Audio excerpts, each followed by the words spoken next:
All right, everyone, so this is the second session of my trip down to Maryland to play a little 5-card. So first playable hand, I looked down at Queen Jack 9 8 7, single suited under the gun. This is a 4-way limped pot to a flop of 10 9 7 rainbow. Checks to me, I bet $10 and there are 2 callers, so we're going 3 ways to a turn. The turn brings a 5, it checks to me again, I bet 45 this time, and only the big blind makes the call. So now we're going heads up to a river. River doesn't change anything with a 4. My opponent checks again, I bet 125 this time, and he quickly folds, so we're going to take this one down. Here, look down at Ace, King, Queen, Jack 2, double suited in middle position. Under the gun limps. Next player makes it 20. I call over to a late position player who makes it 75. 2 callers to me and I call. So we're going 4 ways to a flop. Flop comes 9 8 3 rainbow. Early position player now bets 210 and I fold. Shortly after the previous hand, I look down at Ace, King, Queen, 10 9, double suited under the gun. I limp. Next player makes it 20. Over to the cutoff who makes it 70. Folds to the big blind who also calls and back to me. Not too sure about the cutoff, but I mean, he seems like a pretty solid player. The big blind hasn't folded a hand and it's been almost an hour. He's been turning over some pretty suspect hands. So my hand figures to be in pretty good shape, even though I know the percentages in 5-card are much closer. So I go ahead and push it all in. Folds to the cutoff who pushes all in as well. And the big blind has everyone covered. He thinks a little bit and eventually makes the call. So we're going 3 ways to a run out. Flop comes out 9 5 2 rainbow. Turn brings a pretty good card for us in the 8 of hearts, now giving us a gut shot as well as the nut flush draw to go along with our top pair. River brings an ace, now giving us top 2 pair. The big blind says he has the nuts and turns over Queen 8 7 7 6, and the late position player turns over Ace Jack 10. So as I figured, I was in pretty good shape pre-flop, but again, I know the percentages are pretty close, and the big blind is going to win another pot with a pretty marginal hand. So I rebuy another $300 and I look down at Queen 10 9 7 7, single suited on the button. There's an early position limp. Next player makes it 20. 1 caller to me, and although it's not really a great hand, I am on the button and have decent connectivity. So I decide to call as well, and there's 1 caller behind. So we're going 4 ways to a flop. Flop comes Ace 4 2 with 2 hearts. Action checks to me and I check as well, so still going 4 ways to a turn. The turn brings in the front door flush with an 8 of hearts. Everyone checks to me again, and obviously not having anything here, but having the Queen of Hearts I figured was a relevant enough blocker to try to take it down. So I bet 55 and everyone does fold, so we do get this one through. All right, guys, just taking a second to let everyone know Josh and I are going to be in Texas next month at 3 different locations, starting with the Georgetown Poker Club February 16th, 17th, and 18th. That's on PokerAtlas, so let me know if you guys want to get on the list. The following weekend, we're going to be in Dallas at the Hideaway, and we're also going to be at the 101 Poker Richmond in Houston. So if you have any questions, comment down below or DM me on Instagram, and I'll be happy to answer them for you. I go card dead for a bit until I look down at Ace Ace King 5 5, single suited in the cutoff. Under the gun makes it 15, folds to me, and this hand doesn't really have great connectivity. Plus I only have 1 suit and I have 3 hearts, which is definitely going to hurt the hand a bit. So I just call over to the big blind who makes it 60. Under the gun calls all in for less, and as much as I said I don't really love the connectivity, plus only having 1 suit, if you can get your money in pre-flop or most of your money in pre-flop with aces, it's usually the way to go. So that's what I do and make it 220.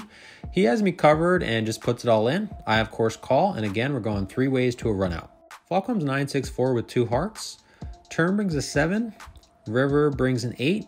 So pretty awful board here as we don't really beat too much. Me and the big blind have a side pot. I say 1 pair. He also says 1 pair, and he turns over the other 2 aces. But he turns over his other cards, which is a queen, a 5, and a 4, and realizes he has a straight. So he's going to win the side pot, and the short stack player turns over King 10 9 6 3, and he also has a straight. So they're going to take it down here. Shortly into my 3rd bullet, I look down at King King 10 4 2, single suited on the button. We end up going 5 ways to a flop, $20 each to 6 5 3 rainbow. Checks to me, I bet 45, and there are 2 callers, so we're going 3 ways to a turn. Turn brings a 7, so any chance I was ahead on the flop are pretty much gone now, as the small blind now bets 120. Folds to me, and I also fold, so he's going to take it down. So I go card dead for a while, just kind of get nickel and dime down under $200 when I look down at Ace King Jack 5 5, double suited in the cutoff. This is a 6-way limped pot to a flop of Jack 10 9 with 2 hearts. Middle position player bets 30. I call, and there's another caller behind, so we're going 3 ways to a turn. Turn brings the ace of spades, now giving us top 2 as well as 2 flush draws. Checks to the middle position player again, who bets 100. And I don't know if it's a really good idea to call off most of your stack on a draw, but I just think I have too much equity here. I mean, granted, I don't know if my spades are any good, but top 2, any heart, You know, obviously a queen as well gives me the nuts. So I decide to call, and the other person calls as well. So still going 3 ways to a river. The river gives us some help with the queen of hearts. Checks to me, and only one move for me to make. I put it all in the middle. The early position player folds over to the middle position player, who doesn't look too happy about it, but he just kind of shrug calls, and I turn it over and we're good. So happy to kind of get back on track here. Here, look down at ace queen jack 10-3 single suited middle position. This is a 6-way limped pot to a flop of ace 10-5 with 2 clubs. Checks to me, I bet 15 and everyone calls, so we're still going 6 ways to a turn. Turn brings a 4, checks to me again, I bet 55 this time. There are 3 callers, then the late position player pots it. And I didn't think 2-3 would be out there, but you know, I guess it was a limp pot pre-flop, so, you know, definitely possible for someone to have called the flop with 4-3-2, you know, the inside wheel wrap. So I fold over to a late position player who ends up re-pushing, and the other player calls. So they actually ended up both having 2-3 and chopped it when the river came a blank.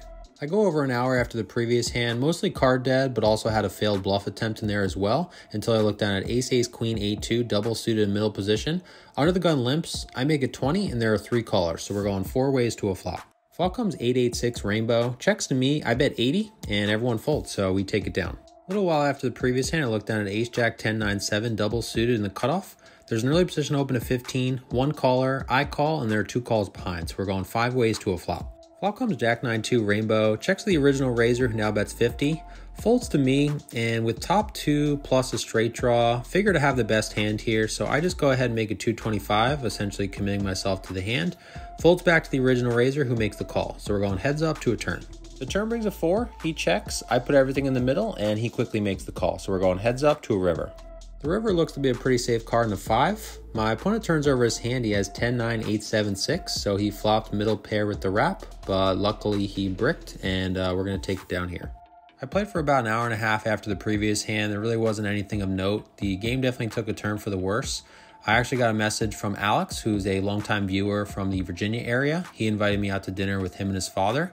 So I ended up racking up after about 5.5 hours and went to meet Alex and his father at a place called Ginger, an Asian restaurant downstairs in the casino. What's up, guys? Wayne back here with you. So today I was in for 900, out for 508, so a loss of 392. If you haven't seen the previous episode, I'll link it up here, and I'll see you guys in the next one. Take care.